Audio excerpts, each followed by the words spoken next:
If you've never tried the stacks at Moe's, it's like a roller coaster.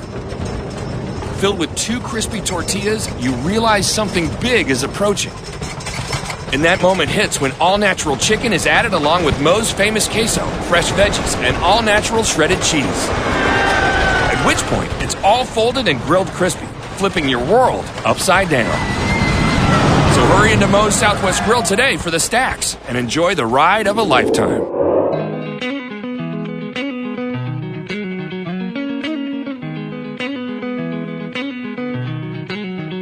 It's hockey night again.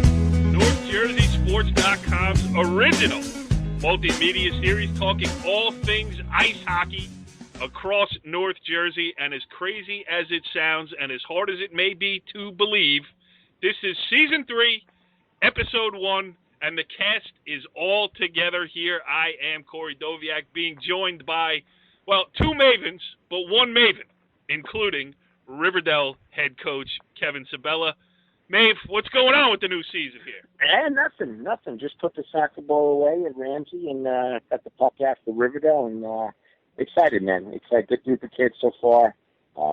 The support's been great, and been working hard. So we'll see what happens next Saturday down in Floyd versus the Cutters of Fairlawn. Yeah, well, we'll get to you in a second, pal, because as the coaching carousel turns, you are on it, so we got a lot to talk to you about, and we will do it with our other co-host, C2, the Fairlawn Athletic Director, Cory Robinson. What's going on, Cory? We are ready to go. Thanksgiving weekend started up Saturday night. Little Riverdale action for the Cutters, and lots of good games in the area. Lots of good games. A lot of hockey being played this weekend in North Jersey, and going to be some good ones. I think we got a Bergen Catholic St. Peter's game over the weekend. We got a Bosco Pope John game. Looking at the Gordon Conference teams, and then I know the Ice House and Ice Fort and Floyd. They got lots of games going on, so we got a lot of good things to look forward to this weekend. An ice hockey extravaganza coming our way, and we are going to have a bunch of coaches on the show tonight. We got feelers out all over the place. One who is confirmed is Greg Toskos of the 4-time defending Bergen County champion, Don Bosco Prep Ironman. He will join us shortly. But, Cory, we got to talk about our guy here. The Mawa head coach for all those years, he was synonymous with the sky blue of the Thunderbirds. I guess there'll be no more T-Bird jokes, huh? No. No more T-Bird jokes. And I guess, is Alex Whalen still playing, or did he graduate? He graduated. Alex graduated, so you don't have to see Alex in your sleep anymore. I was going to say, I still see him skating by the bench at 100 miles an hour. So. Can I make one more T-Bird joke, though, before we put it away? It was fun until the Maven threw the T-Birds away. Ooh. Yeah, that's harsh. Jeez, that's the show. All right, I think the T-Birds might surprise a few people this year, but we'll talk about T-Bird hockey. Yep, we'll get to them. Just as much as we've always had, just, Yep. That's it. A little more official now. The Maven left, that's it. They're off my hockey radar. I'm never talking T-Bird hockey again. That's it. We got some good games, though. We got Ridgewood Passaic Valley. We got Kramis Catholic West Essex, just to name a few of them. I found a good one. Glen Rock and Morristown. It's an independent game on Sunday night down at Menon. That's going to be a good game. Oof. Good test for Glen Rock. Sergio going on the road there. That's a nice early season test.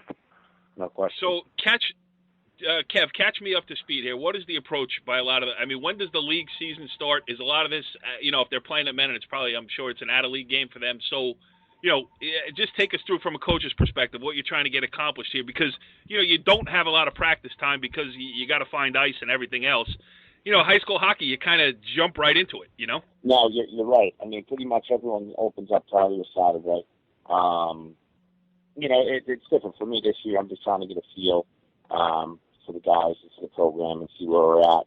I think for other coaches that have been around, for the teams a while, you're right. You're trying to see what guys you got coming back. Looking around at the teams, I'm sure Cory will agree with me. A lot of big names are gone. I don't want to say, there's not big names coming back, but I'm looking at Ramsey.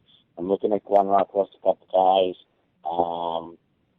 But obviously the Bachelors, the PCs, but there might be a little bit more parity this year, but I got to see, and that's just my feel, and I ran into some coaches, and they kind of, said the same thing. The Ice Squad had a little jamboree, and they said the same thing. That there seems to be a lot of even teams. No one really stood out so far. But I think that might be a recurring theme that we'll talk about here on the show going forward. As far as Glen Rock and Serge, I know Serge is always looking to play anybody. He always tells me. So going down to Maine and Reed on Sunday night to play Morristown, who was public league champ 2 years ago, is a statement in itself. He's always looking to challenge his players, and that's why his program is where it is. He'll go out and play anybody. But, it's a big game for the Big North right off the bat for North Jersey. Yeah, no question. I mean, come state time, they look at that stuff. Cory will tell you that, and we'll talk about that. But you got some big games, and I think some coaches are going to get a feel this weekend where they are, obviously. But I think once the holiday comes around with Christmas and whatnot, coaches will have a better idea. Hey, Cory, we talked a little bit about the coaching carousel, and there are some guys in new places this year, including over there at Fairlawn, where you lose a good one, and Dean Portis, who moved over to Ramsey. And who's your new guy? And any other coaching changes that you can think of off the top? Well, the man on the phone with us can talk about where he went and who replaced him over there. Joey Bonifetti's the new coach at Fairlawn. Joey was a 4-year varsity player at Fairlawn. I got a chance to coach him his last 2 years. Joey was captain of the team his senior year. Real good player when he was here. Really heady, smart guy. Going to do a great job for us. He's in a rebuilding mode. The program's going to have some growing pains, I think, early on in the season, but I think Joey will do a good job, and he'll be a great fit with the program. Hopefully the growing pains don't start till after Saturday. Right. You know what I'm saying? We don't have any pains on Saturday. Saturday, if we can, figure out a way to, I don't know. Yeah, do the Cutters realize what a big game this is? They do not. I guess I could visit them before the game, huh? Just wish them luck. Yes. You could even come in too, C1. You could make a guest cameo in that locker room.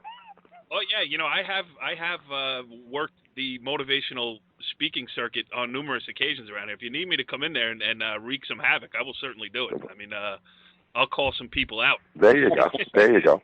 Well, like you said, we lost a good coach in Dean Portis. Dean went over to Ramsey, and Joey was Dean's assistant last year, so it was a no-brainer for Joey being a former captain to jump in and kind of get back to his roots and get going, get involved, just like the Mavens doing at River Dell. Joey's doing it here, and it's always good when you get a former alumni come back and coach. I think they wear, when you wear the jersey, you and you see the jersey in front of you. Maven could tell you this. You see 20, 30 kids wearing the jersey you wear. It's got to, motivate you even more to do a better job. Hey, Kev, sounds like, a new hire, Fairlawn alum, played for Cory Robinson. Sounds like our co-host over there will be intimately involved with the program again this season. Yeah, I'm trying to get some, pointers from him, what I should expect on Saturday, but Cory's, he's doing a nice job of holding it up, which is good. And, I wouldn't expect anything different. And the best part about Saturday's game is our esteemed hosts get to buy dinner after the game for both coaches and the co-host here. I promised one Molson Golden. How did this turn into an entire I thought that was Alexis steaks and some nice holiday food after the game. That's always when you have a budget like this show does, you have to be able to fly with it a little bit here and there, That's it. We're gonna let the corporate black card. We're gonna let it go crazy.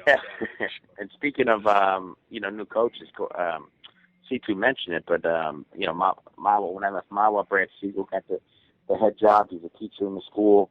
He's going to do a great job with the kids. Very enthusiastic. He helped out at the lower levels in Mawa, and I think Roger had a great hire at Brad. The JV coach is still there, which is great. He's a Mawa guy. His varsity assistant is a teacher in the school too as well, Dixon. So he's put together a nice staff, and he's going to be fine. He's got a lot of good kids back. We'll get to his team, but he will be just fine over there in a very competitive conference, but with a very good team. So best of luck to Brad. We will keep a close eye on the T-Birds. We will have the coach on the show later on in the season. Yeah.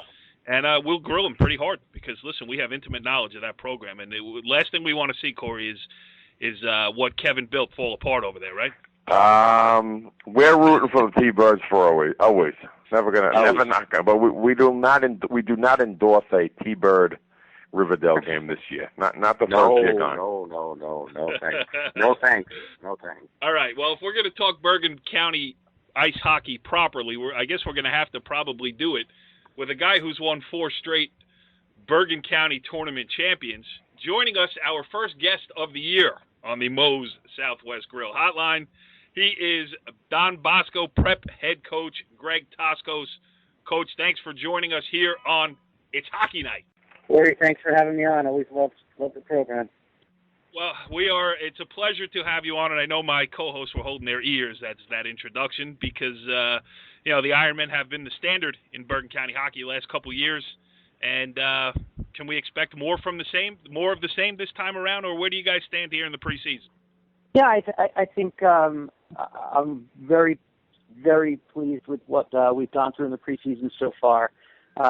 When you look at the way our teams have been built over the last few years, it all starts in net, and you need a strong goaltender to be able to compete both in Bergen County and also compete in the state for the state championship. And we return Alexei Masenko, who took over after Jared Licio graduated, and you guys know the type of career Jared had at our school, and Alexei's picked up right there. And last year he was named first team All-State as a sophomore goaltender, and we expect him to do great things as well. So it starts in goal.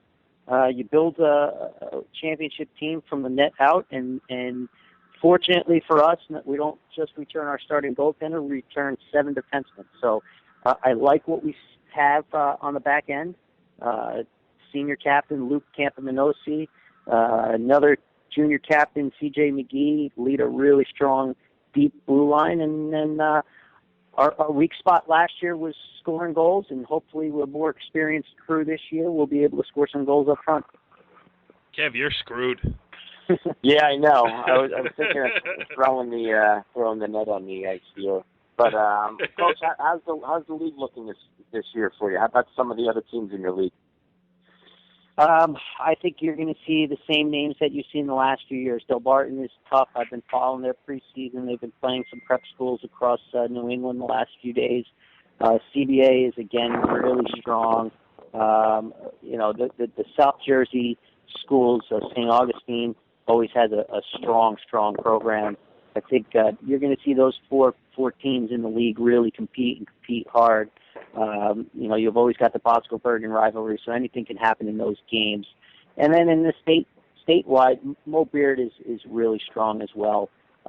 They've got a really solid team. So, the Gordon Conference is a special conference, and if you look at the way hockey is today, there are 5 kids. 4 of them are in the NHL playing regular shifts right now. 4 guys that played in the Gordon Conference in the last 7 years. And a 5th, Kenny Augustino, who's been called up. He played 8 games in the NHL last year, and he's the top guy on Calgary's farm team this year. It's incredible how many guys have come out of this conference that have stayed and played. We have our own Connor Lean is in Pittsburgh's farm system this year playing with the Wheeling Nailers. So the level of play in the conference it's incredible, and it's awesome to see not just the college kids, but now those college kids are in the pros. So it's pretty cool. Yeah, that is special.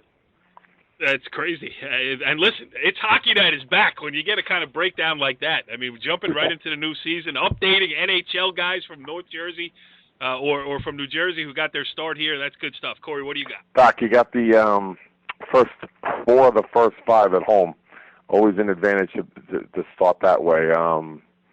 Pope John, Gloucester, CBA, St. Peter's league games. Anything in particular, or just the normal grind against those Gordon Conference teams?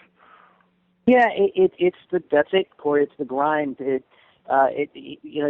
sounds like it's great having a couple of home games early, but if you look at the end of our schedule, I think we're 5 of 6 on the road. Some of those are non-league games, but we're in really tough places down the stretch. I think the way our schedule sets up, there are no softies on the schedule, so you're going to play tough teams night in and night out, and we try to schedule the best that we possibly can. I'll put our schedule up against any other team in the state, and you know what Del Barton does, and we try to do a similar thing with out-of-state opponents. It's just trying to get us better and more prepared for the run down the stretch. No BC High this year, or we are? Yeah, they are. You're going back up. They are. Yep. So we'll be back up BC High. We're gonna bus up on Friday. We'll practice. We're doing a little pit stop. We're gonna go to UConn and practice at UConn. We're fortunate enough. Mike Cavanaugh, who's the head coach of Hockey East UConn, is going to sit and talk to the troops and talk to the boys about his program and how he runs things. He's having a really good, successful early career in Hockey East. And then from there, we'll finish on our way up to Boston. And this year, we're going to be playing at Harvard at the Bright Center against BC High. And we expect another great game against those guys. And we really want to go and show what New Jersey hockey can do up there. You know what? That's a great matchup. And I think with the expanded budget this show has this year, that the host of the show might be able to put the cast on up there, and we can go live from the Bright Center. Why not? Yeah, I think we should do it. We'd love to. That'd be great. Coach, just listening to you, that rundown of the Gordon Conference and all that stuff, and this is not, it's a little bit off the beaten track here, but with so much going on with high school football, one of the models that has been brought up as a solution is this Gordon Conference model that, to me, as an outsider, seems to work so well in hockey. I mean, there seems to be some pushback against it from some places, football playing schools, the parochials. How about, as a guy who's been in it, and it's been so, beneficial for you guys, is it something that they should be fighting or something that they should embrace? I mean, it sounds like you got a schedule that you want to play. 100%. I think the way we set it up in hockey is the right way. We don't play public schools unless in their non-league games, or you get a program like Ramsey, who's a fantastic, and was capable of playing the private schools. Right. We're in a position where I think the football conferences should look at that. From a non-public perspective, I want to make sure that the schools that are doing it hockey are also consistent with doing it football, because I don't know, the way I read it, it seems like some of the non-publics felt like they shouldn't be in that conference, and I don't think that's right. I think, you're doing it in hockey, and I think the way we're set up is the right model for the state. I love the fact that we have a non-public state champion. I love the fact that the two public divisions, the A and the B, have a state championship as well. And if you get a situation where Don Bosco faces off against the Ramsey in a county tournament, that's great, because you guys were at the game last year. Yep. There were 1,000 people in that 1,000 people in that building.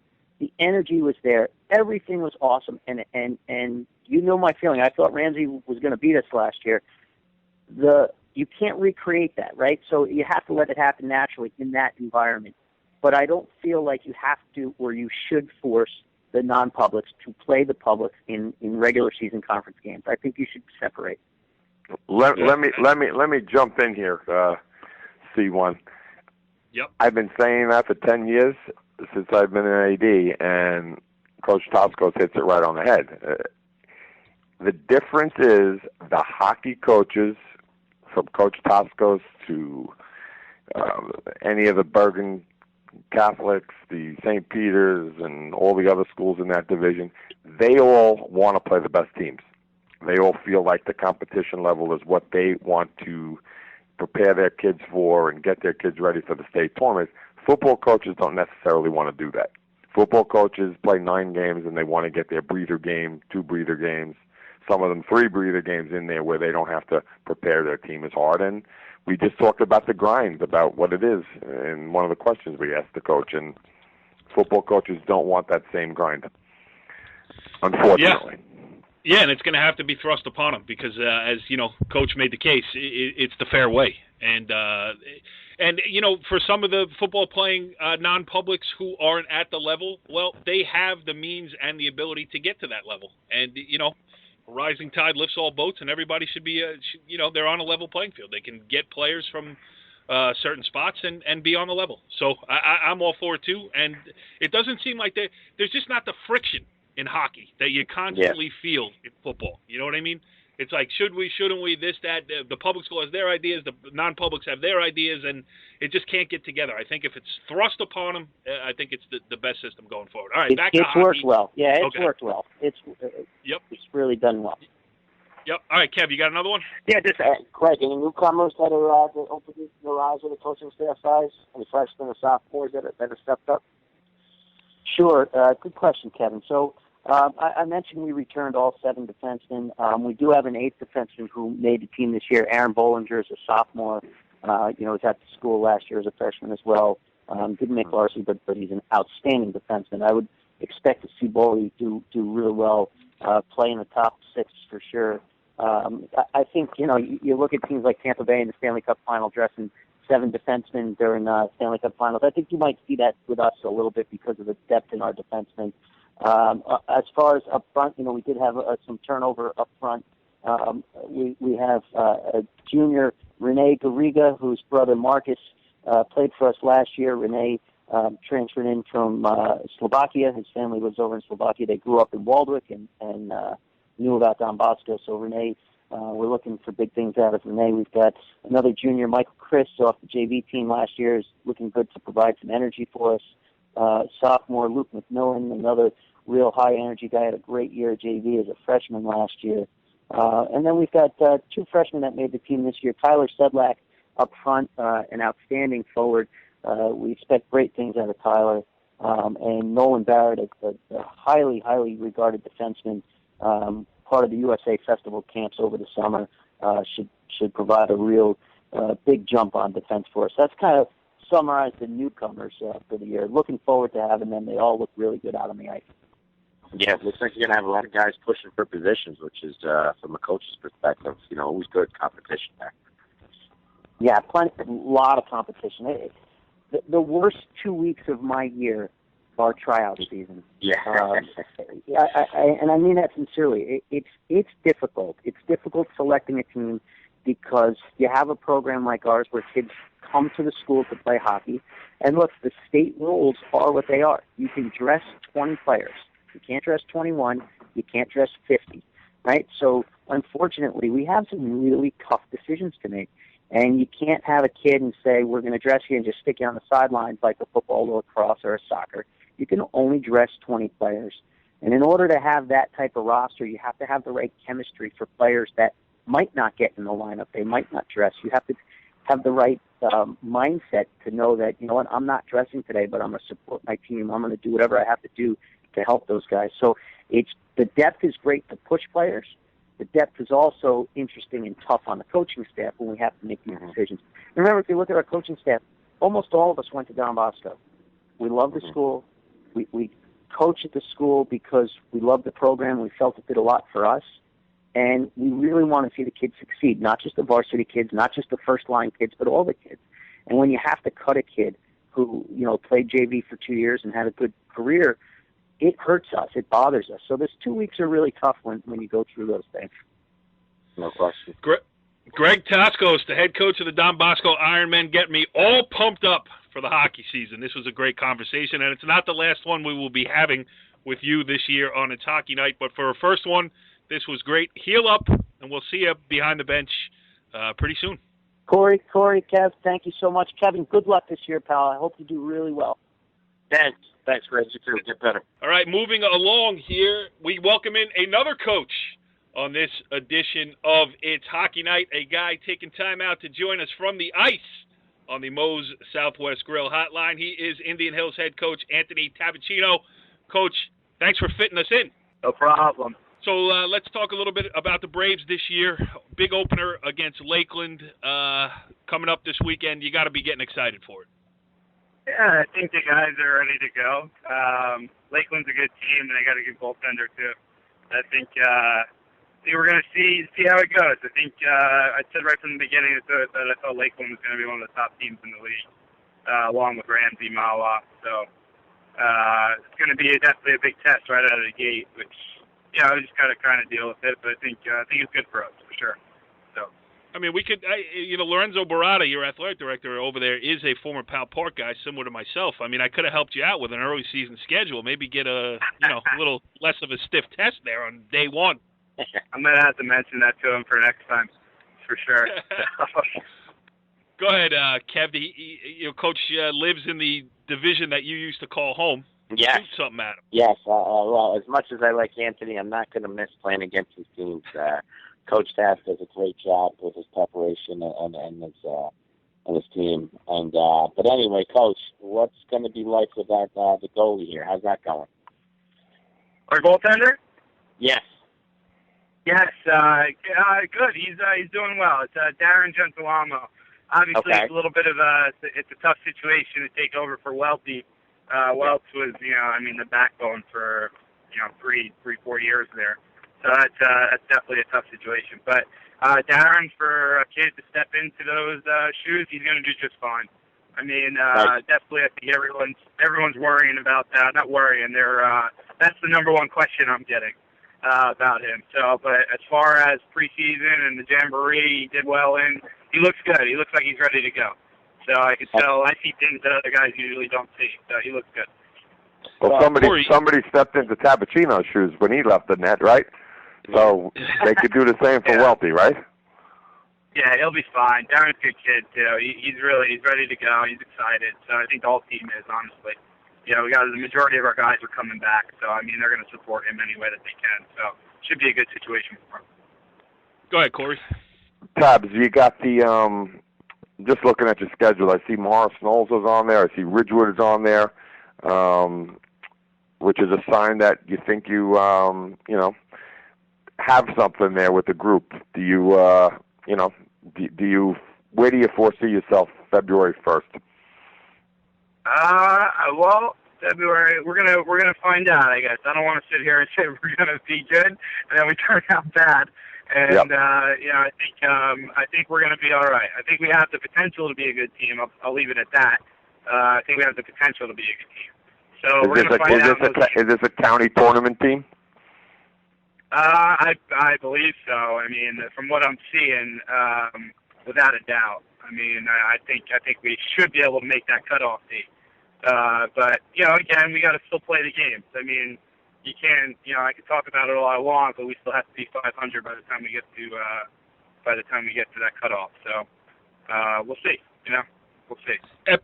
Episode 1, and we are asking the tough questions. We're going to ask them, right? We've got to ask them. I mean, Coach, is this a county tournament title or bust or what over here? Talk about some. I was just going to ask you about some of the other guys. Obviously, you got losing a great player in the net. You talked about that. Talk about some of the other guys that you're going to be counting on here to put some in the net and to keep some of the pressure off of your new goalie over there. Yeah, I mean, I think Kev can kind of back me up on this. Johnny Hugendorn is he should be ready to explode. I mean, this is last year in the program.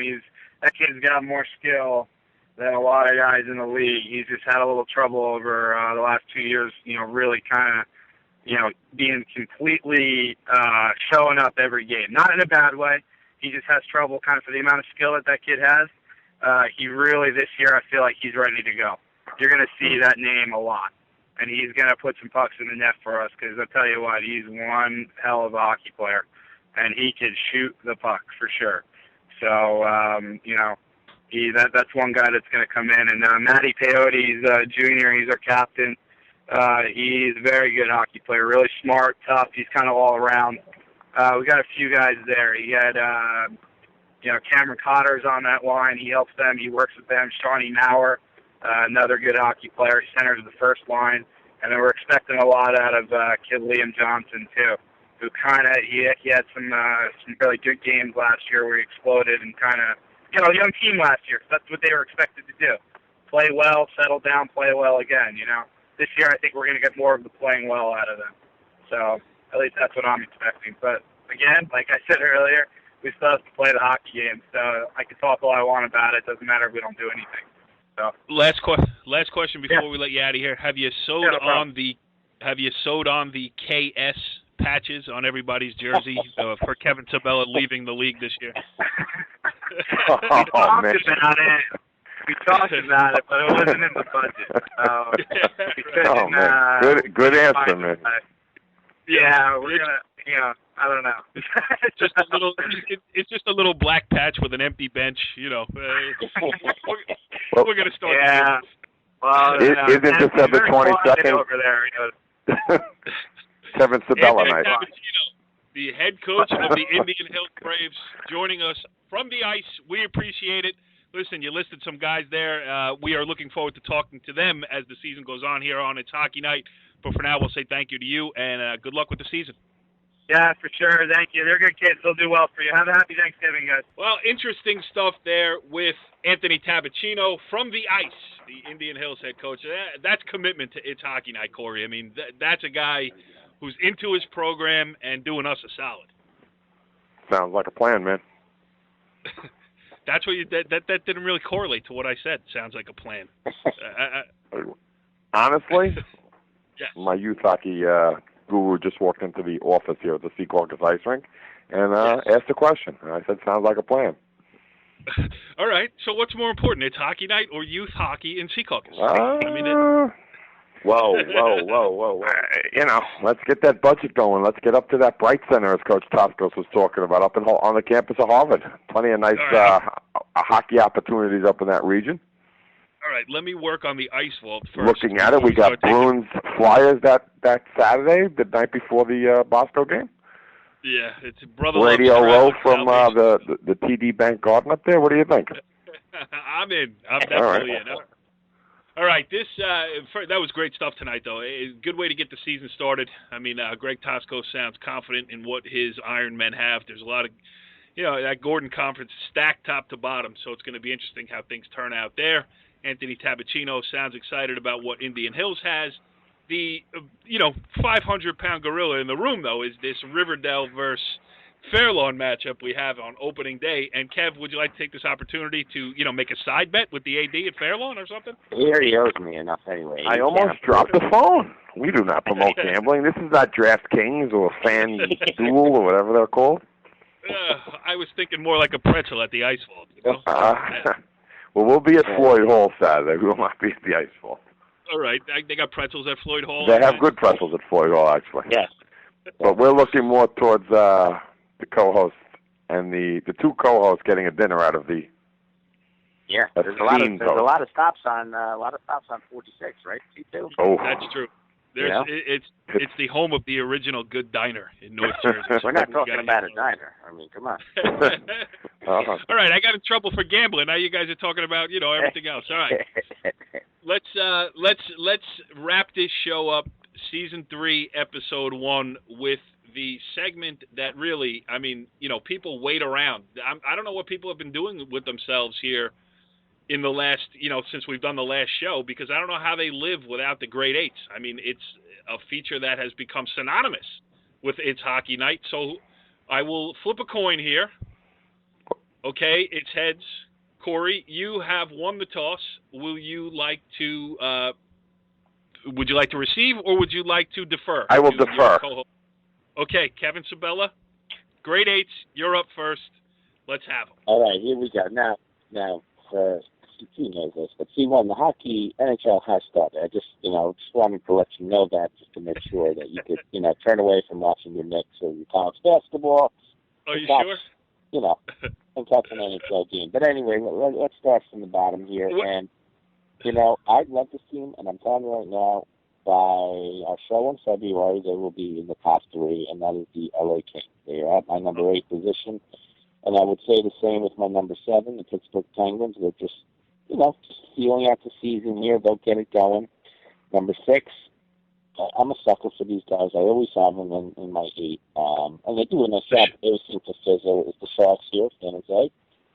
Number 5, even though I can't stand them, they do a nice job, and they're sitting in my number 5 spot is the Caps of Washington here. Okay. Not in my top 4. And again, it's another team that runs through the playoffs, runs through the regular season, and fizzles in the playoffs, and that is the St. Louis Blues at number 4. But right now they're playing very well. My top 3. Yes, I have the Rangers at 3. Some could argue 1 or 2. I'm going to leave them at 3. just because I want to leave them at 3. They're my team. I'm going to leave them there. At 2, I have the Canadians in front of them that seem to be playing very good hockey, very good goaltending. And number 1. Wait. That's your drum roll. Number 1. Oh, good. Our first soundbite of the season here, I get. I got another one for you. Let me do that better. Here.